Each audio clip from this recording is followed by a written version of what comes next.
सभी किसान साथियों को नमस्कार, राम राम, सत श्री अकाल। तो किसान मित्रों, आज के वीडियो में हम चर्चा करने वाले हैं धान की फसल को लेकर। तो जिन भी किसान भाइयों ने इस साल धान की फसल की बुआई की हुई है, तो उन किसान भाइयों को धान की फसल में कौन सा वो अंतिम जादुई टॉनिक स्प्रे है जिसका इस्तेमाल करके अपने उत्पादन को 20 से 30% तक आप बढ़ा सकते हैं।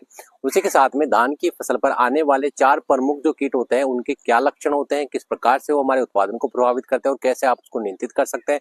उसी के साथ में धान की फसल पर आने वाला जो ब्लास्ट रोग होता है, धान की फसल में किस प्रकार से नुकसान पहुंचाता है, क्या उसके लक्षण होते हैं, कैसे आप उसको नियंत्रित कर सकते हैं, पूरी डिटेल जानकारी पर हम चर्चा करेंगे। तो वीडियो में दी गई जानकारी आप ध्यान से समझिए, साथ ही इस प्रकार की जानकारी को अधिक से अधिक उन किसान भाइयों तक शेयर करें जिन्होंने धान की फसल की बुआई करी है। तो सबसे पहले हम बात करते हैं किसान भाइयों धान की फसल पर आने वाले 4 प्रमुख इली कीट। सबसे पहला जो कीट होता है स्टेम बोरर, जिसे तना छेदक कहा जाता है। ये इली कीट धान की फसल के तनों के अंदर छिपा रहता है और अंदर ही अंदर तले को खोखला कर देता है, जिससे जो बाली निकलती है वो बालियां कमजोर रह जाती है। धान की फसल पर जब तना छेदक लग जाता है तो बाली जो होती है वो सफेद पड़ जाती है और साथ ही ये जो बालियां होती है इसमें दाना कमजोर बनता है और साथ ही जब हवा चलती है तो ये बालियां हमारी गिर जाती है। दूसरा सबसे खतरनाक कीट होता है धान की फसल पर लगने वाला जो लीफ होल्डर होता है, जिसे पत्ती लपेटा कीट भी कहा जाता है। ये जो इली होती है धान की फसल के दोनों सिरों को अपने लार्वा से लपेट लेती है और अंदर की तरफ छुपी रहती है और खुरच खुरच कर धान की पत्तियों के अंदर जो हरा भाग होता है उसको खाती है और साथ ही हमारी जो पत्तियों का हरापन जब खा लेती है तो पत्तियां पीली पड़ जाती है, जिससे पौधा अपने लिए जो फोटोसिंथेसिस प्रोसेस होता है वो पौधे का कमजोर हो जाता है, जिससे हमारा उत्पादन प्रभावित होता है।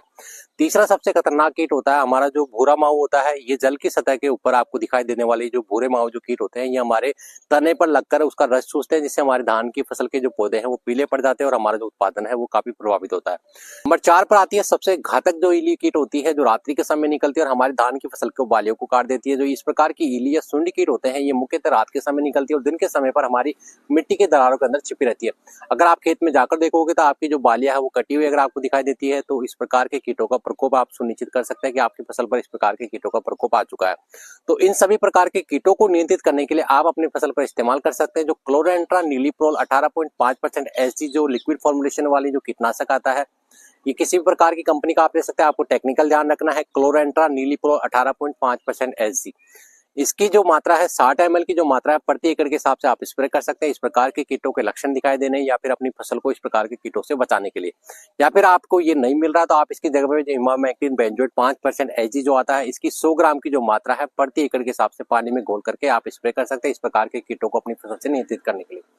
इसी के साथ में अब बात करते हैं धान की फसल की पैदावार को सबसे ज्यादा प्रभावित करने वाला दूसरा सबसे बड़ा दुश्मन रोग है ब्लास्ट, जिसे झुमका रोग भी कहा जाता है।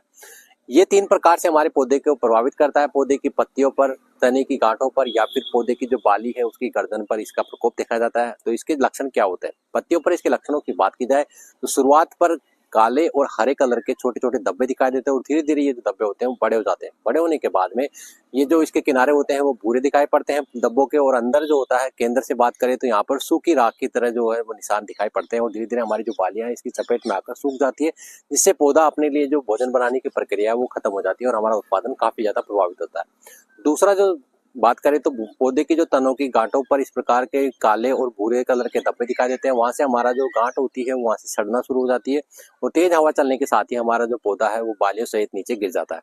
तीसरा जो सबसे घातक रोग होता है, बाली जो निकलती है, बाली के पास वाली जो गांठ होती है वो सड़कर काली पड़ जाती है। इस प्रकार से ये 3 तरह से हमारा जो ब्लास्ट रोग का जो लक्षण है धान के पौधों पर देखा जाता है।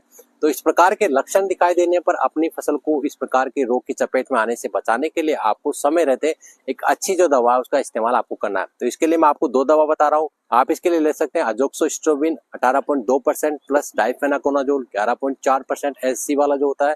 ये टेक्निकल वाली दवा ले सकते हैं आप, 200 ml प्रति एकड़ के हिसाब से इस्तेमाल कर सकते हैं ब्लास्ट रोग से नियंत्रित करने के लिए। या फिर आप आइसोप्रोथोलिन जो होती है 40% ईसी वाली जो होती है वो भी आप ले सकते हैं, 300 ml आप इसकी मात्रा ले सकते हैं।